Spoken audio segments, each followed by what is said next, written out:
All right, good morning. Welcome into another edition of Catching Up with Tommy Mac podcast here on 1010 XL's podcast platform, brought to you by my good friends at Team Tommy Mac. I'll tell you all about them in just a little bit. And it is a Suck It Up Tuesday. Look, we were just talking about summertime. I love summertime, but Tuesday, Wednesday, and Thursday, man, we're hustling, baby. At least I am. And then maybe Friday. I got to do a little bit on Friday, but Friday afternoons, forget about it. If I got to get on a call or send an email, no problem. We'll do that, or a text. Mondays are wide open to do pretty much Tommy Mac Day, self-care, that type of thing, and get ready for the week. So no driving to school.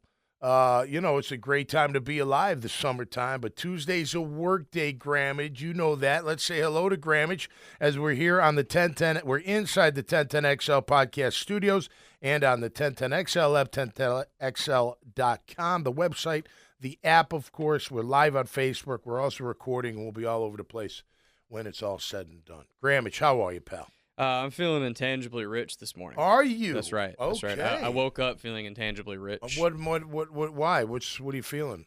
I don't know. I just, You're excited to come to work? Is that what you're saying? Yeah, got to bed a decent time, got a good fresh 8 hours. Okay. Just waking up, as just a good part of the ecosystem. Okay. And nice and intangibly rich, what Ready I'm to rock and roll for the week. I'm just missing a football to play with my hand. There you go. Yeah. At least he knows how to throw it against the ground. It comes right back up to him. So maybe he's been a quarterback in his. You're talking about James Gladstone. I am. It would be pretty embarrassing if he did that and messed it up. Yeah. No, he does it flawlessly from what I've seen on the videos. You got to do it flawlessly. Yeah, I agree. If you're going to do that. You can't make that part of your thing and be bad. It's like doing the baton and not being able to catch it. Imagine if he was down there on the practice field. Yeah. And he did that, and the ball rolled onto the field while they were trying to, and they had to stop practice and he had to grab it. Yeah. Do you imagine? I know. Hey, GM, get out of here. Can't even do it right. All right, hope you all had a great weekend. Hope you all had a great Father's Day weekend. It was great in my household, no question about it. Got to spend time with some really close friends, some family. Had a dinner at the end, got to see my mom, et cetera, and that was fantastic. Hope you all had a great weekend as well. Want to thank everybody that came out Saturday night to the local in Neptune Beach. The Dad Bods, I think, Grammage might have been our best performance yet, man. I think we rocked it pretty good. Pretty good. The band was really tight. We hadn't played live in a long time, like maybe 2 months. We rehearsed once before. We did sing Man, What a Life, beginning of third set. I got to say a nice little Father's Day message, and then we did that one. It came out pretty good. It's only going to get better as we get along. I think we got to speed it up a little bit. I think it was a little slow, but that was just from listening back to it. But it was such an honor to sing it. My band was into it, so that was cool. And then we finished strong with, we finished with Wood by Alice in Chains. That was our final one, and we crushed it. So it was good. Thanks to everybody that came out. A lot of fun performing, and it's good for my mental health. That's all I can say. You know what I mean? Yeah. Fantasy rock and roll, Grammage. Fantasy rock and roll. All right, this is what we're going to do today, okay? And I thought about it this morning. I get up early, but, it just kind of came to me. Let's talk about the rookies that are on this team, and not just the draft picks. We'll start with them, but some undrafted free agent rookies that kind of caught my eye during the OTAs and during minicamp. And where they'll fall, we don't know yet. But the first part of the question of today, brought to you by Team Tommy Mac. Check them out at TommyMac.net. The first part is how many rookies in the draft class of 2025 this year will either start or play a significant role in 2025. We'll see down the road. We're not talking about 26, 27, 20. I'm talking about this year alone. How many of that draft class is going to be, and what do I mean by significant? Like, if LeQuint Allen or Quint Allen, is it LeQuint or LeQuint? Is the U silent or not silent? I believe it's LeQuint. LeQuint. All right. Well, we're going to find out LeQuint and make sure we say it right because I don't want to mess it up. If he's the third down back, that's significant. You know what I mean? He comes in on passing downs. Yeah. He's your third down back. That's significant type playing time. We know Travis Hunter's going to start. Yeah, of course. He's just going to start and play significant time. So we already know that. But we'll go through that. And then I was thinking about, like, look, I think probably more than ever, and Jacksonville always seemed to be, and I'm one of them, always seemed to be open, to rookie free agents or free agents, off the street or what have you, to give them a shot to win a job, because there always seems to be one or two of those guys that do that throughout the years. A real shot. A real shot. Because those guys show up in all 32 training camps. Yeah. But oftentimes the staff, the GM, what have you, has a pretty closed mind, and you have to do something unbelievably exceptional for it to be. And consistent. Like, if every day, like after a little while, they're like, wow, that kid, he's making plays, and then I see him in the weight room after, and I see him watching film. Like, this is the kind of guy we want in our organization. That becomes part of it.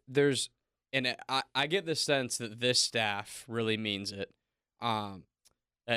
TC, of course, meant it when he was the coach. Yeah. There's certain coaches where every staff will tell you that the best players play.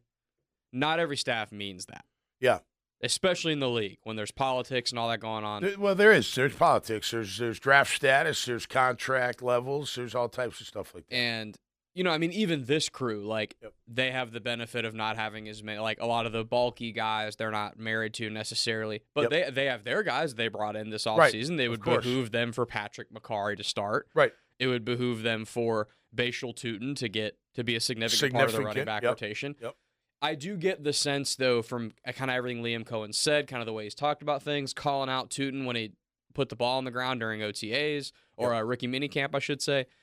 I do get the sense they kind of genuinely mean that.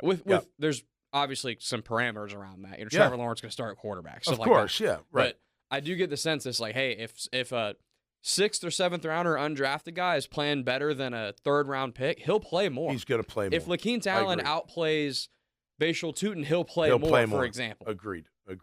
And that's what I mean. I think these undrafted free agents, there's 21 of them, I think. They all have not all of them, but a good majority of them have significant opportunity to make this team. And don't forget, there's a ton of room on the practice squad as well, but they want to keep their guys as much as possible. So I'll talk about guys that kind of stood out, and then we'll start with the rookie class. We already know Travis Hunter is going to be a starter and significant. Caleb Branshaw, the safety. Right now, I would not put him in front of Wingard. I think the hope is, look, if he's as smart and as instinctive, granted he hasn't played safety, but he's athletic as get out and he runs. Obviously he can run. But if he's as smart and instinctive as Wingard, then, you're upgrading that athleticism at the position. I think Wingard's going to give that battle quite a bit. I do. I think he's going to – I've said it weeks ago that I'm not going to be shocked if Wingard's not starting or is starting. I'm not going to be shocked at all. He just keeps making plays. And if they can trust him back there and he can keep up, I think he'll go in as a starter. Now, do they want Caleb Branshaw to start at that position? Eventually, sure. But think about any other position. If you had a starter in front of him, a veteran that maybe he can learn from for a little bit, and he's ready whenever, maybe you're going to need him at time to time, you don't know, then, that's not a bad thing. But Wingard keeps making plays, so I got to give him credit where credit's due. So Renshaw, I'm going to say is kind of a question mark right now, like how much significance he's going to have. I know what they want, and maybe it plays itself out in camp like he just – remember what I told you about, like, when the pads come on? Sometimes when the pads come on, it's like night and day for dudes. Now, I'm not saying Caleb. I'm just saying people in like you're like, holy cow, now that's when I'm glad to see that. You know night what I mean? And day, good and bad. Yeah. Well, absolutely. Yeah, Some like guys where's the speed that I saw in OTAs with no pads? Where was that, jumping the gap and making a play, be running around people and making plays. Where was all that? Speaking of which, I'm going to jump real quick. Keep your eye on 61 though, Sal Wormley, the guard out of Penn State. He's an undrafted free agent. I'm not saying cracking the starting lineup, but he may make the 10, at least the practice squad. He's 6'3", 330, and he's got a punch. I saw it live on Jack Kaiser a few days ago, or a week ago, when Jack was blitzing, and he just boing, and Jack went fling right on his side, and his feet left him for sure. Very powerful young man. All right, so back to the draft class. So Wyatt Millum, who everybody is very excited about. Now, this is a guy with pads. It may change. I have this gut feeling, and by watching last year and this year, and how the team's bringing them out, first team, second team, third team. I think Ezra Cleveland, if Wyatt Millum's going to beat out Ezra, he's going to have to show in pads that he's as good as Ezra. I think Ezra's a pretty good offensive lineman. I think Ezra does have the attitude when called upon. I think you're going to see that switch come out of him. I think he's kind of built that way. And he got tenacious towards the end of the season, at least more than we saw in the beginning. And I don't think he's going to give that job up just because they drafted a young kid. Now, Wyatt may just be so good you got to play him, and that's a good problem to have. So we'll see there. But if Wyatt doesn't win the starting job, it's hard to be significant other than like primary backup waiting to go. Obviously, he matters during the week because they need him to practice and give good looks and things like that, and then there'll be the special teams. But I think that's going to be a fun battle to watch. And if I'm Wyatt, I'm like, hey, it's wide open.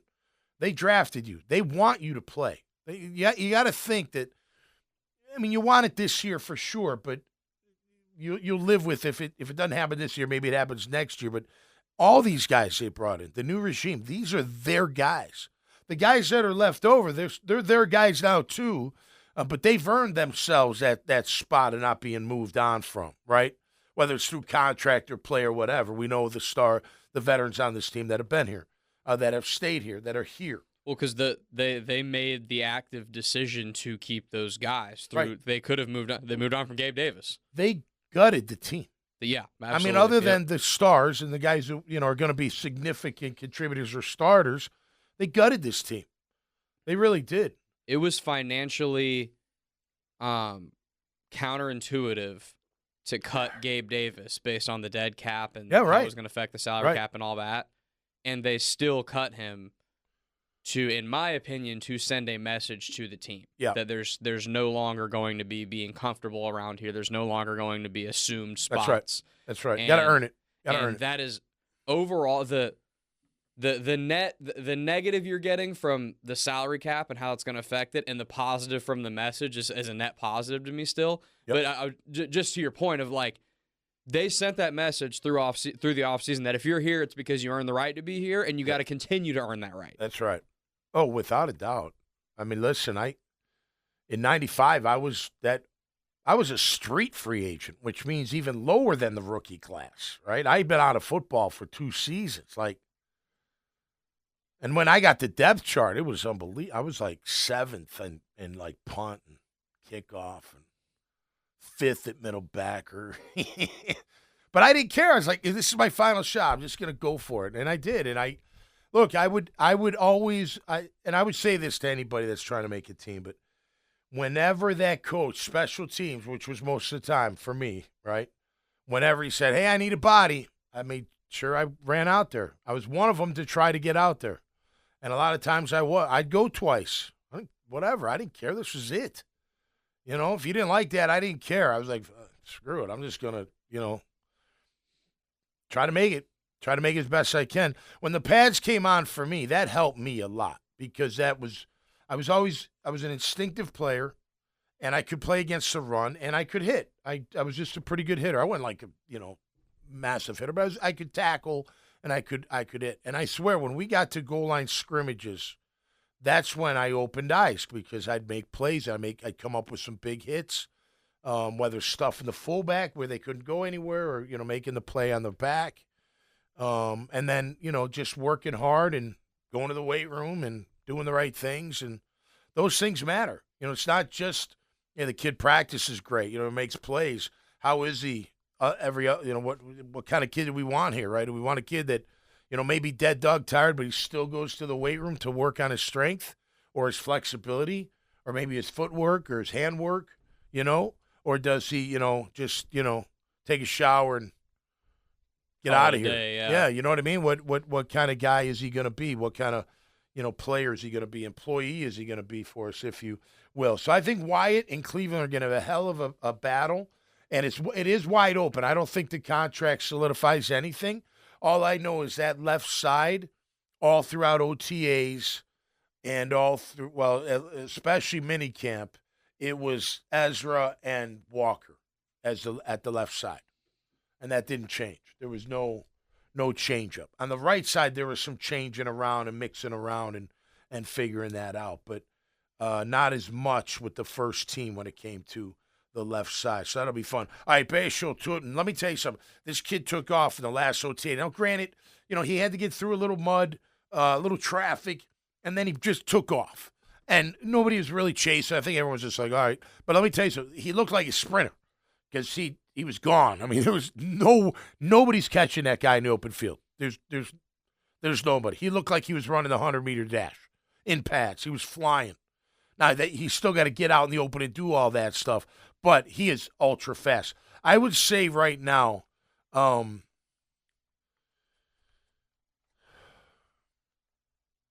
he is going to play.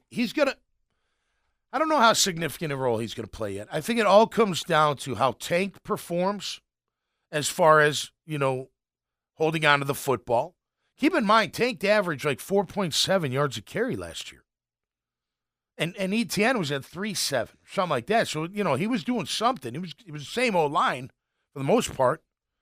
When Tank hung on to the ball and they let him get he's the type of back that has to get a couple hits in him early in the game. I agree. Totally. And get lathered up a little bit. Yep. But when he hung onto the ball and was able to get that and get rolling a little bit, he was really effective. Yeah. At times. No, I know. He if he can hang on to that ball, you feel really good about him as your lead horse, if that's the case.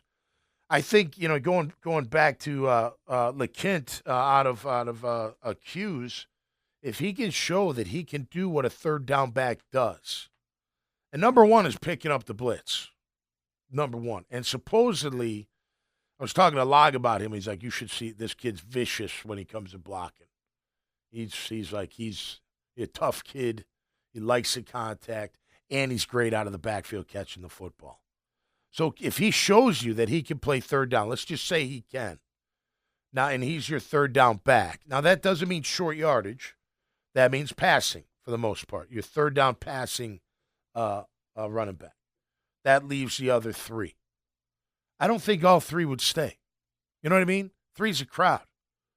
You know what I mean? If Etienne's not my third down, like he's not my workhorse and he's not my third down, I mean, I'm not saying you get rid of him, but I don't know how much significance he's going to have this year unless he can show that Tank ain't the workhorse.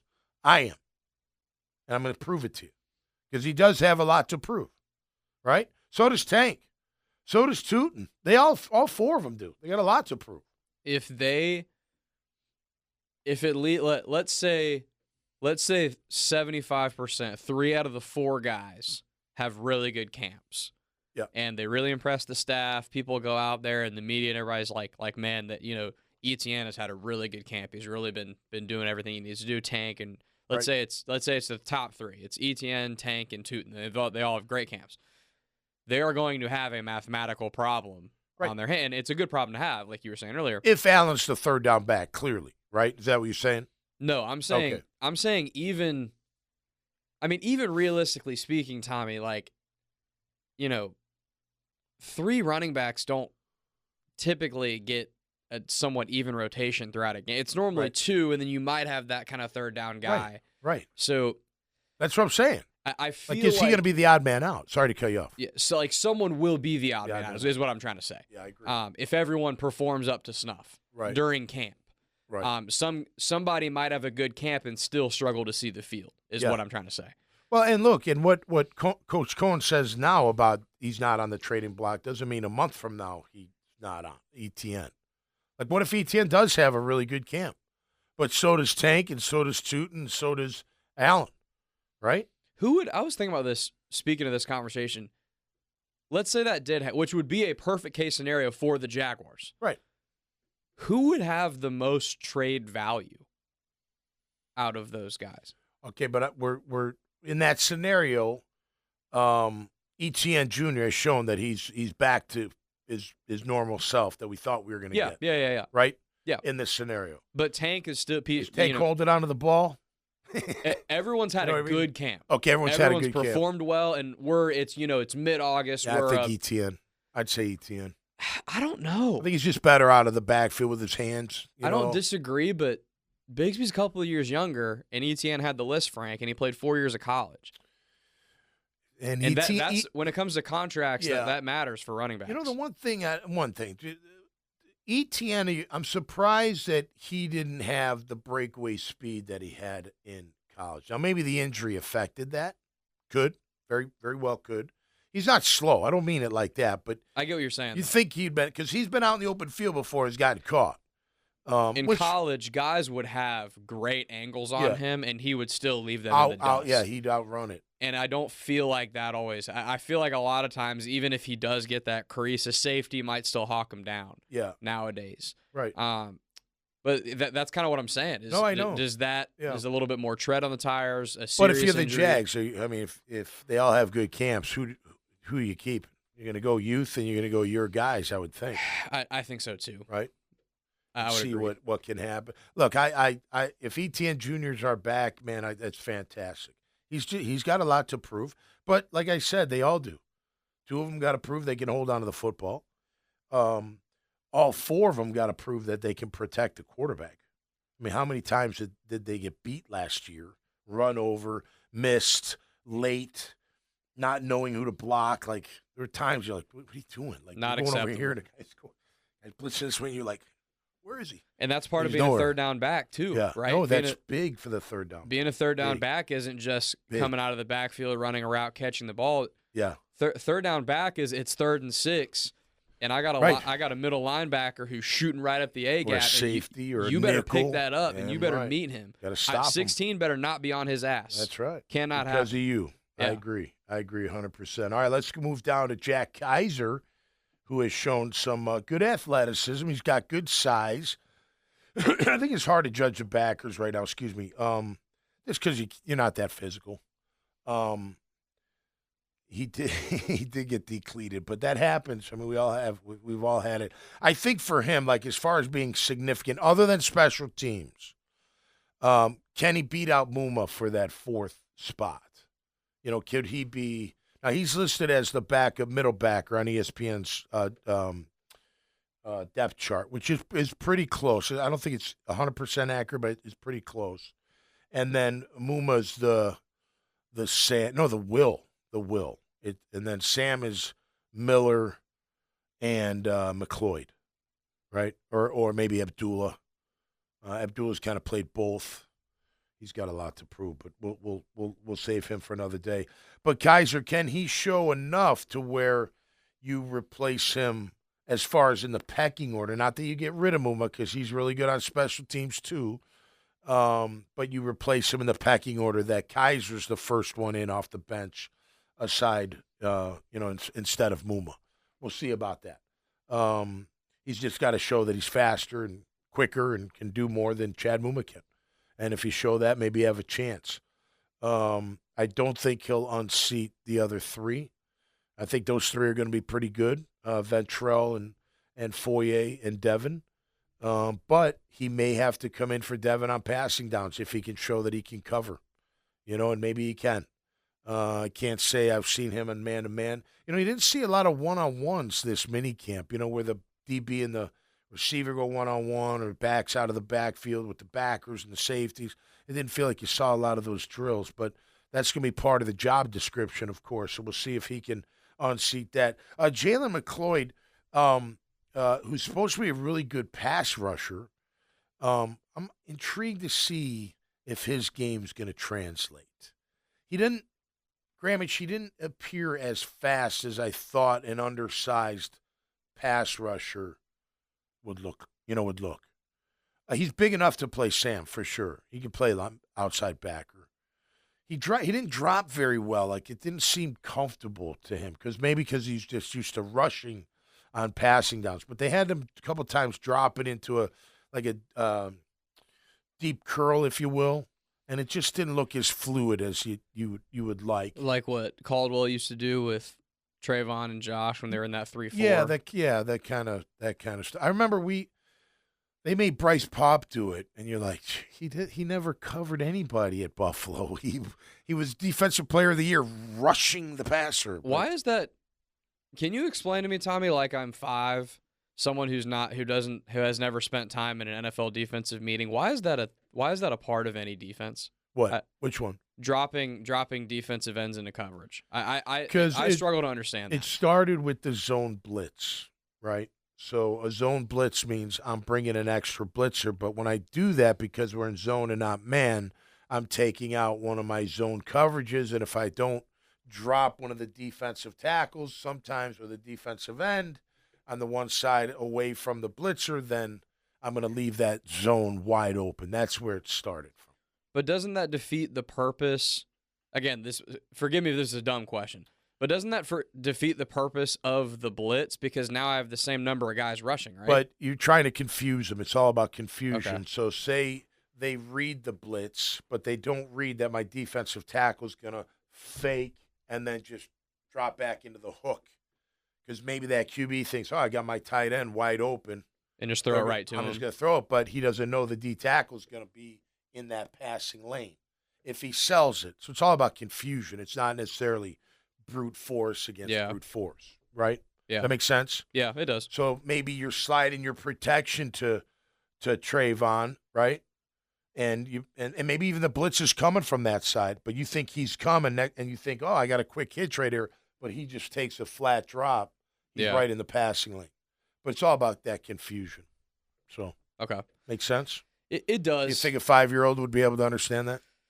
I had a 27-year-old struggling still right now. So oh, yeah. It's just about surprise. The surprise of it all. No, I get what you're saying. It's just tough for me to justify on a second or third down, obvious passing down. I'm trying to rush the quarterback, not have my best pass rushers getting after the QB. I firmly agree with that 100%. Listen, you know how I've said it many a time. One of my favorite defensive coordinators of all time, God rest his soul, is Jim Johnson for the Eagles. He would bring 9.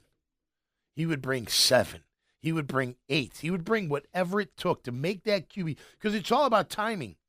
And I'm going to have a free rusher. I might have 2 if I bring 9. You know what I mean? Or 8 or whatever. If I'm only bringing 5, they've got 5. Yeah. Right? They may have 6 with the back. If I bring 7, there's someone free. And you better get that ball out before I get to you.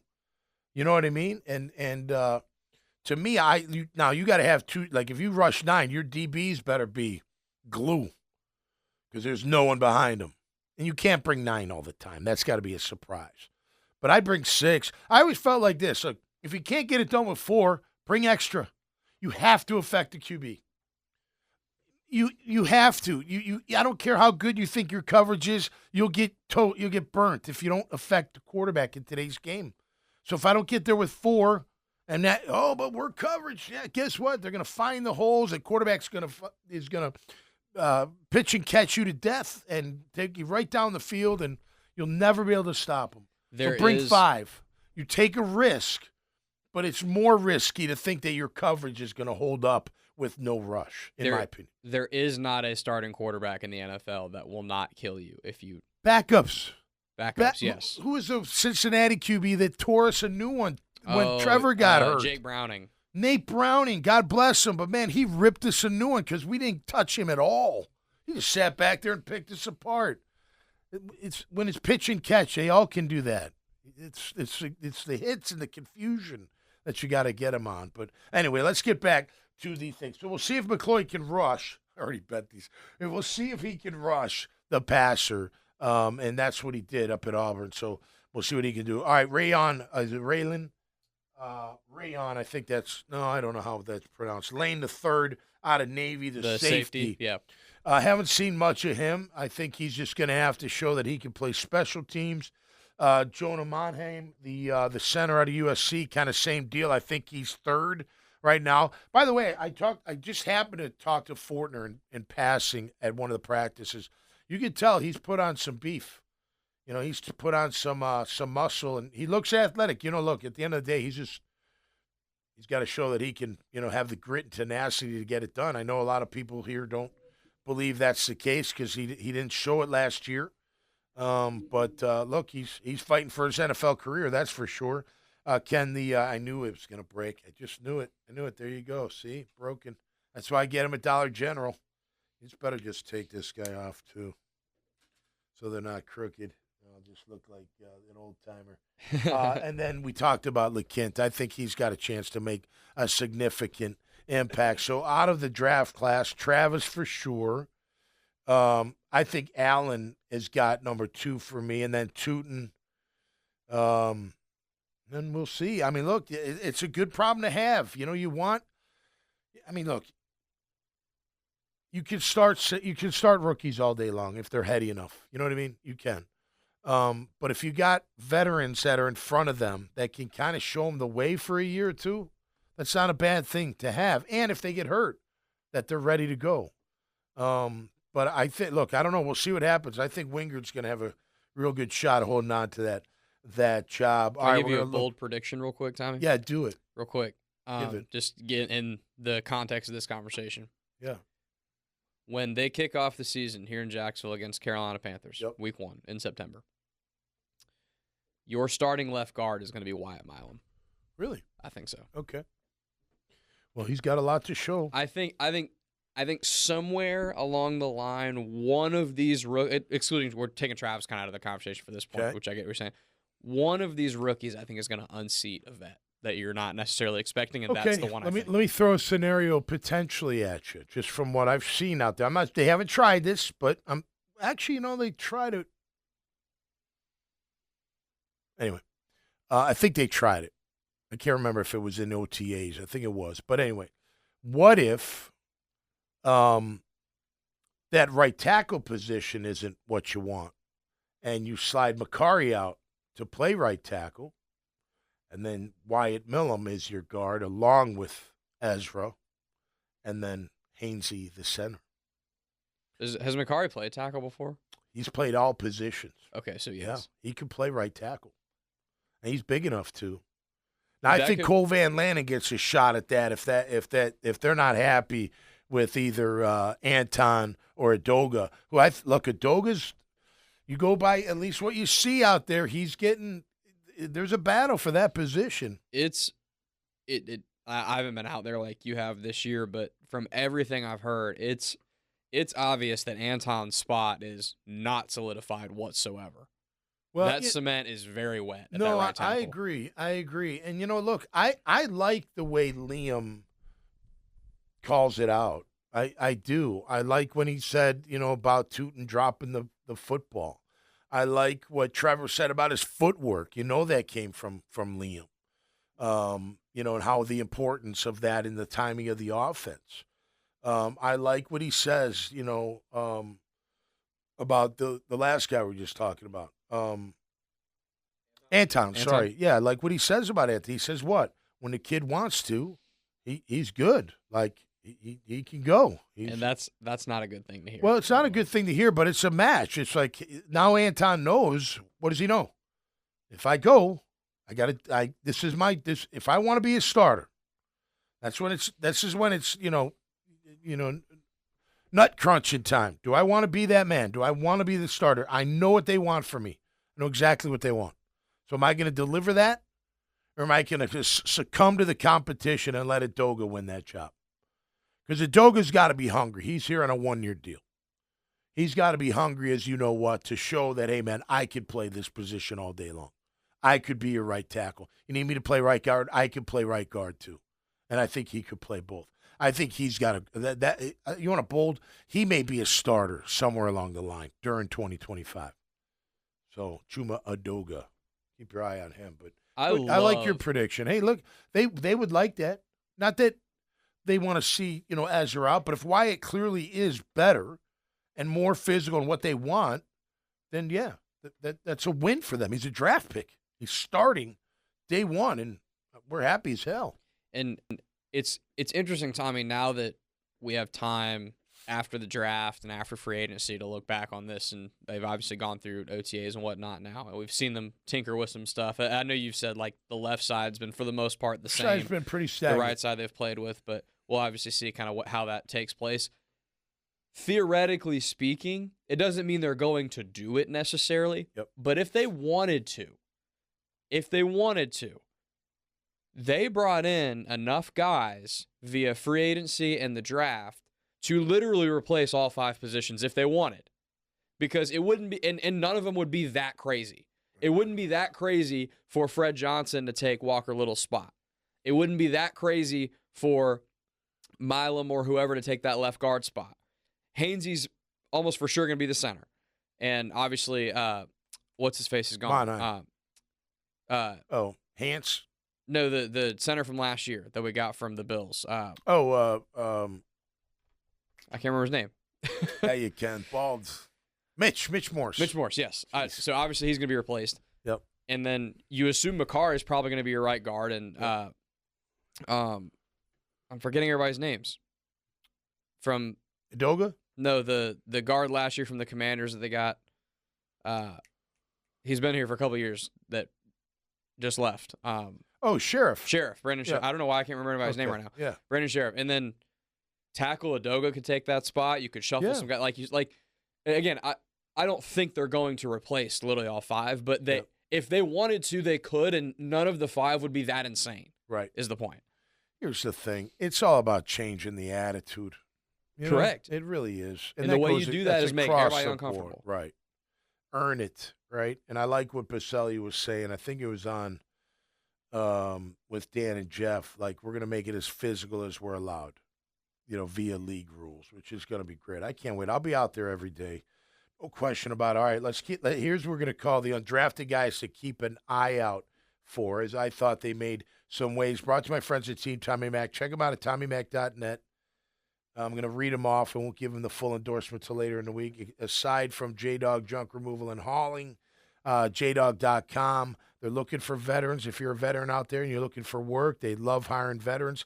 If you're looking for a franchise opportunity, they're nationwide. They're available for you. If you're here in the Jacksonville market or anywhere listening to the show and J-Dog's in your market, they will come and they will pick up whatever furniture, appliances, what have you, that you're just ready to move on from. If you're moving, what have you, they'll come clean it out. Offices, too, they refurbish as much as they can and give it to the families of veterans in need. So check them out, jdog.com, 844-GET-JDOG. Of course, my team, Tommy Mac, they're just some of they're just the leaders in their field, and they're honored to have them a part of my team. Carbon Man Flooring, the deal with LVP and more. Chris Lucero's Bail Bonds gets you out quick. Morgan & Morgan, they're the best and the largest if you get hurt. Azar Sausage, 3rd generation, always in our favorite dish. No question about that. Freedom Finance for all your fractional CFO needs. Salt Air Inn and Suites, an awesome boutique hotel to stay the weekend, the night, or a full week.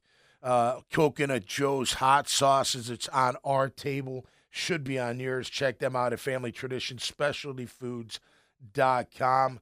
Newmark Phoenix Realty Group, the #1 commercial real estate firm in the land, taking care of all your commercial real estate needs. Code Ninjas and their 5 great locations. It's a coding school, a technology school. They learn so much about all the latest and greatest technology. They have 5 great locations for you to choose from.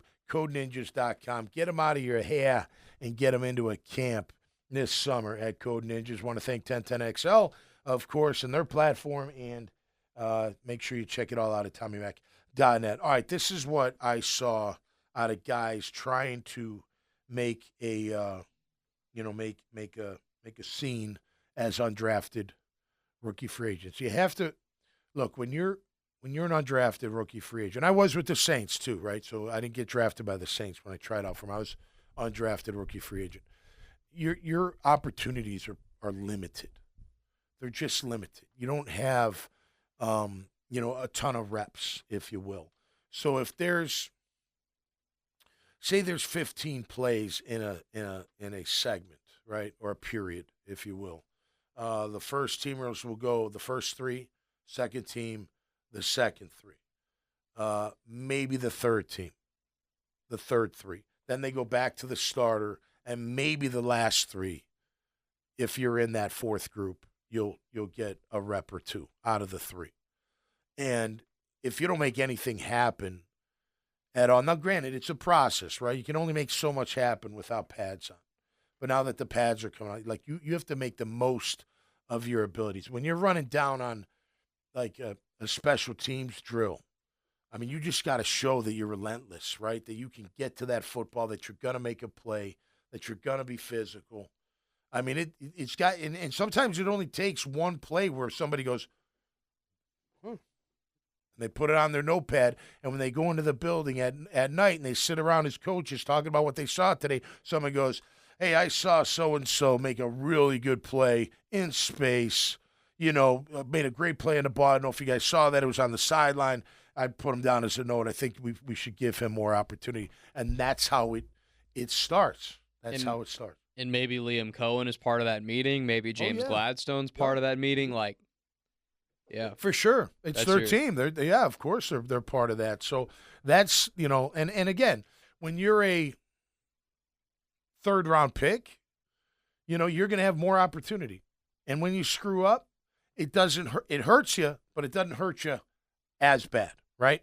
Let me give you an example. I wrote a kid down who I like this kid, but there's a problem, and it's a big problem, unless he can rectify it in camp. But Darius Lassiter is a wide receiver out of BYU. He's number 88. Very smooth route runner, fast enough, big enough. He looks good. He does. Problem is, in mini camp, and I think the last practice, he dropped 2 balls during team drills. Not during one-on-one. They weren't doing one-on-ones, but during team drills, he dropped 2. Good throws, should have made the catch, didn't make the catch for whatever reason. That doesn't mean that he doesn't have a shot. I don't mean by saying that at all, but that knocks him back more so than if name a starter had a bad day, right? Or name a high draft pick. Yeah. They don't get knocked back as far. Now Lassiter's going to have to make his climb back. How does he do that? By not dropping the football. If De'Ami Brown has 2 drops, it's nobody's going to bat an eye. His roster spot's not in danger. Yeah. Correct. Yeah. Thank you for that. Yep. Thank you for that. But I like him. I think he's got an interesting the way he plays. But he's got stiff competition at wide receiver. Because let me tell you, number 13, I wrote him down, and number 10, 13 is Dorian Singer out of Utah, and number 10 is Eli Pancall out of Duke. Both those guys caught my attention during the OTAs and minicamp. Young receivers. It's funny now. The kid from Utah is wearing number 13. He almost looks like Kirk. He kind of runs like Kirk. Now he's got the same number, so maybe that's part of it. But both of those guys are kind of that quick, shifty, twitch, slotty, type receivers. Now they've got their work cut out for them, right? Because clearly number 4 right now is Parker Washington, in my opinion. Because when Brian Thomas got dinged, he was the one that went in and he stayed in. And he replaced, they moved the guys around, but he became that slot receiver. So they've got an uphill battle. Now they got practice squad and all that, but these guys are athletic enough and they're fast enough, and they made some really good plays over the middle, good catches. And if they continue, they're going to raise. That's what I'm talking about, right? I'm not a scout, but they caught my eye. So if I was a scout, their numbers would be written on my pad. Yeah. And I'd be like, I want to see these guys. I want to see more of these guys. Get them in on second team. Can I get them more opportunity? And maybe you're the scout that scouted them. Like, that's part of scouting. Like, you want your guys to make the team. You want the team just to be better overall. But, it's a feather in your cap when, of course, you scouted 2 or 3 guys and they all make the team. You're like, right? So you may be writing them down saying, hey, I know I scouted him, but this kid number 13, he needs to see more work. Especially if they're those late round pick guys, those undrafted guys. Yeah. So really, Out. realistically speaking, this is how it Yeah. is most of the time, depending on kind of how many solidified positions you already have. At receiver, you're really talking about two spots on the active roster. Yeah. Maybe 3 at most if they decide to keep 7. Right. Probably 2, realistically speaking. There will be a position here and there. They add an extra guy or whatever. There's a little bit of and there's actually a little bit more because of Travis Hunter's unique position playing both. Right. But you're probably talking about 2 spots. Yeah. Right. And you're beating out Parker would be 1. But You might knock him down a little or out if you can. I don't think that happens. I would be shocked if Parker Washington didn't make the team. So I would be too. Okay, so you're really talking 4 spots accounted for and 2 that could be 6 or competed 7. for. Right, that's what I'm saying. So you're really talking all these guys we're saying Yeah. at receiver are fighting for 2, maybe 3 spots. Yeah. It's hard with those backups too, because think of the backups that we've had in the past, like Elijah Cooks. I thought he was going to be a hell of a player. I really did. Classic Big, fat. Jaguar camp guy. Yeah, right. July and August we talk about all the time. And sometimes there are camp guys, and you're waiting for them to make that jump to the game, even preseason. Remember, he dropped that one slant. It was only one, and Trevor barely went to him any other time the year that he was here. Against the Bucks. Was it against the Bucks? It was. He went to him one time, and he dropped. It was a perfect pass. Dropped it. He never went back to him at all. Somebody, I don't remember which receiver, but one of the receivers might have been Zay Jones or somebody got hurt. Yeah. That was at the end of the 23 season. And it was that Bucks game. They're already getting killed. And, yeah, Cooks got open. He ran a nice route. He would have had a nice gain and dropped the ball. It reminds me because that limited opportunities carries over. It's not just in camp and in practice. It's if you get those limited opportunities in the game because somebody got hurt and you step in or whatever, you got to make the most of those limited chances too. No doubt. It's a different sport, but I was listening to a podcast from Mike Miller, who played in the NBA. Yeah. And he was talking about, he was used to, in college, he'd dribble, when he went to Florida, dribble the ball around a ton, made a ton of plays, he'd score 30 a game, whatever. Early on in his NBA career, kind of same thing. He was a big part of the offense. Yep. When he went to the Heat with LeBron and Dwayne Wade. I remember that. He's like, when I went to the Heat, man, I knew that I'm only going to get maybe like 5 threes a game. Right. So I got to make 3. Right. And it's the same thing. In the NFL, it's like, you got to deliver, man. I'm Elijah Cooks. I'm going to get like maybe 1 target, man. Listen, it was very and credit to a lot of our backups. I think credit to just the way the culture was, because I know just from the linebacker room, like Brant Boyer and Jeff Kopp, Eddie Mason, guys like that, they could play.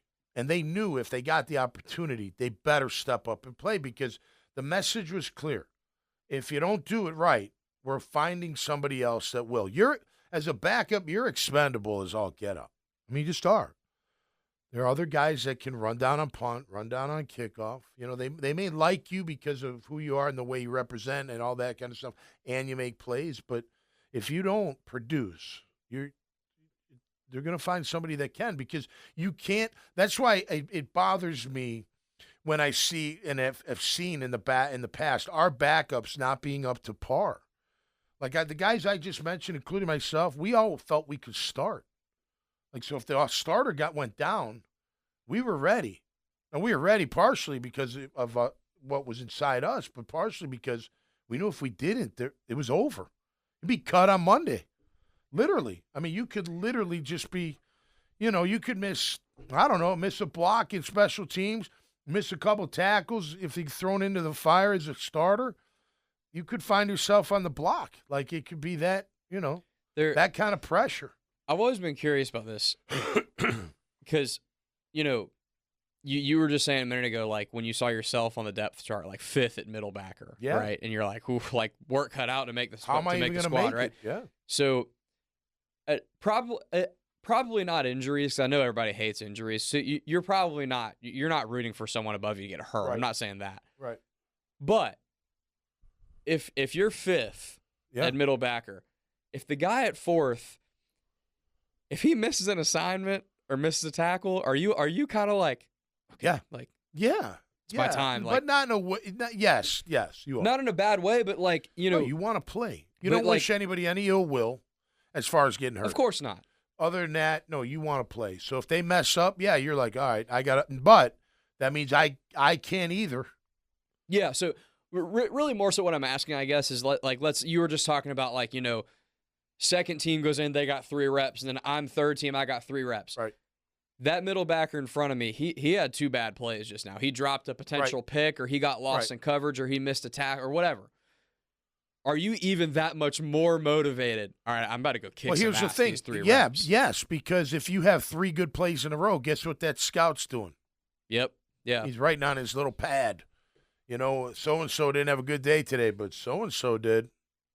And he's just as big, just as fat, whatever. Maybe you're younger or whatever, yeah. Salary's a little lighter, you never know. So, yeah, that's where you can make your mark. Look, injuries do happen, and you just better be ready.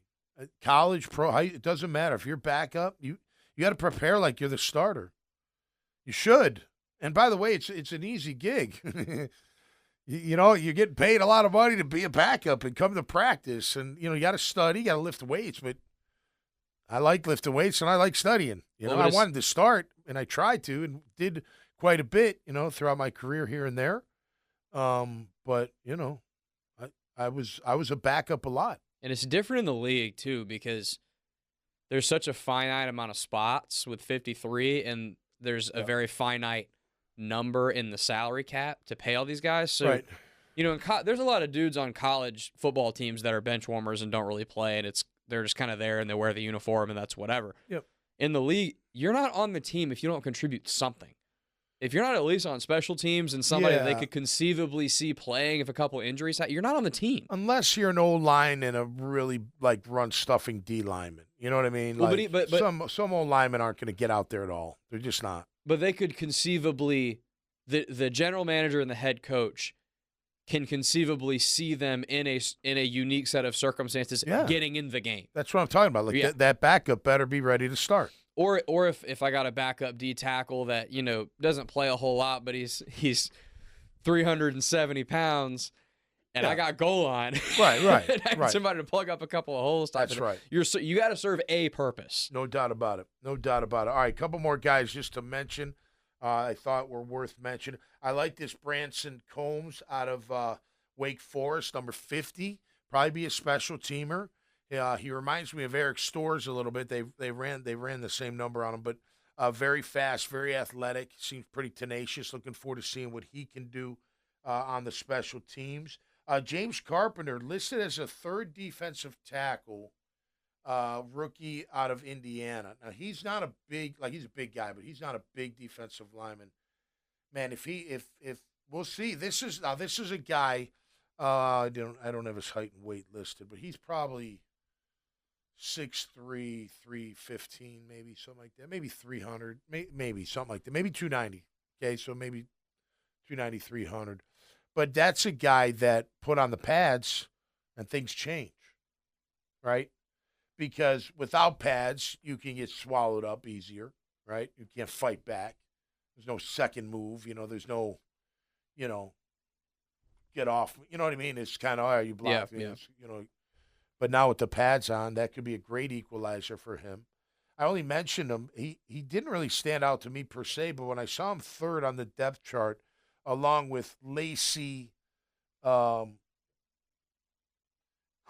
and Abdullah. Now, those guys have been here for a year or two, and he's a rookie on that same line. So that must mean that they're intrigued by him. I think the 3 guys that I mentioned, that may be a bold statement, but none of them may be on the team this year.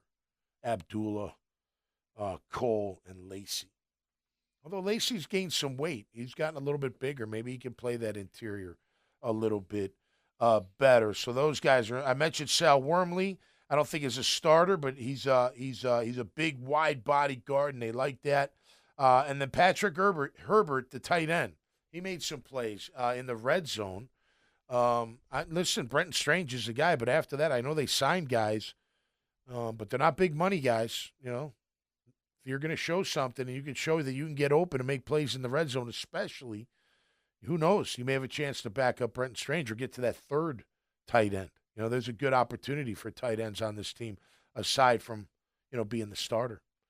So it'll be fun. I mean, look at again all these names. What do I got here? I got all the draft picks, which is what 9, and then another 9, basically. So 20 guys. Looking forward to, seeing what they can do. Listen, all you can do is prepare and be ready. I tell you what, if I'm a player today, and I don't care if I'm a starter and all this stuff. By the way, you know what bothers me? We'll maybe save it for Friday. I got to see all these stats. It's like the year of the season of the stat. They had a stat on Josh Hines Allen, pressures and this and seconds to the quarter and all this stuff. And I'm just sitting there going, if you watched him week in and week out and didn't know anything about sacks, you'd say he had an okay year. It wasn't great. He had some great moments, maybe a great game or two, but he wasn't great all year. And you throw these stats out there that make it, oh, wow, he looked like he had a great year. He had an okay year. Trayvon had a better year than him, in my opinion. I agree. But he had an okay year. But you got to be better than okay when you're one of the highest paid pass rushers in the league. I don't want to see 8 sacks. I want 15. I was going to say, by his standards, I think he had a bad year. Yeah, it wasn't good. It was. I don't think it was bad, but I don't think it was very good. By it was okay. It was all right. By league-wide, like, defensive ends in the league, he had an okay year, and it was fine. Right. By his standards, because I know that he thinks of himself as Myles Garrett, as Nick Bosa, as all these guys, and he wants to be in that echelon. By that standard, he had a bad year, I would say. Yeah.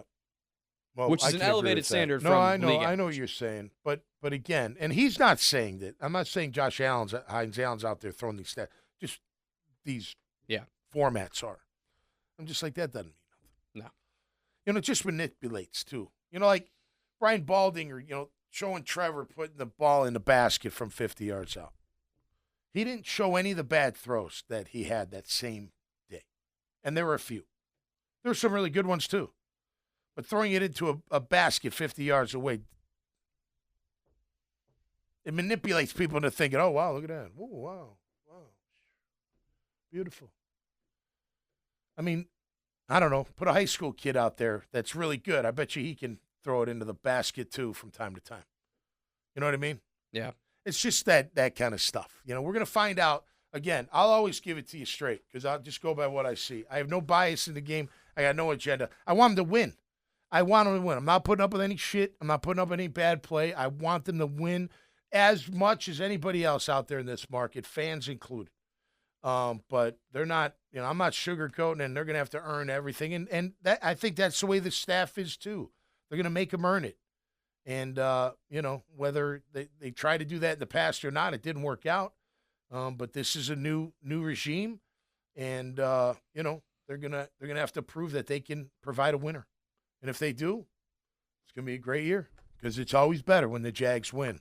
No question about it. I think it's all attitude, Grammage. Change in attitude brings a change in latitude. Thanks, Jimmy Buffett. Y'all have a great Tuesday. Suck it up Tuesday and get after it. We'll see you later on in the week. The Horse's Mouth on Thursday. Jaguars today on Friday. Catching up with Tommy Mack on Friday. Once again, thanks to everybody that came out to the local to check out the Dad Bods. Really appreciate y'all. We had such a good time. We're at Pete's in July 20th at 4 to 7 p.m. It's a Sunday afternoon. Come and join us in Neptune Beach. Until next time, stay safe and be cool. Be cool and stay safe. We'll see you right here on Catching Up with Tommy Mack. Peace and love, everybody. Have a great day. Hey, Mia here, and thanks so much for watching 1010XL Jaguars. For even more coverage of the Big Cats, be sure to subscribe to 1010XL Jaguars.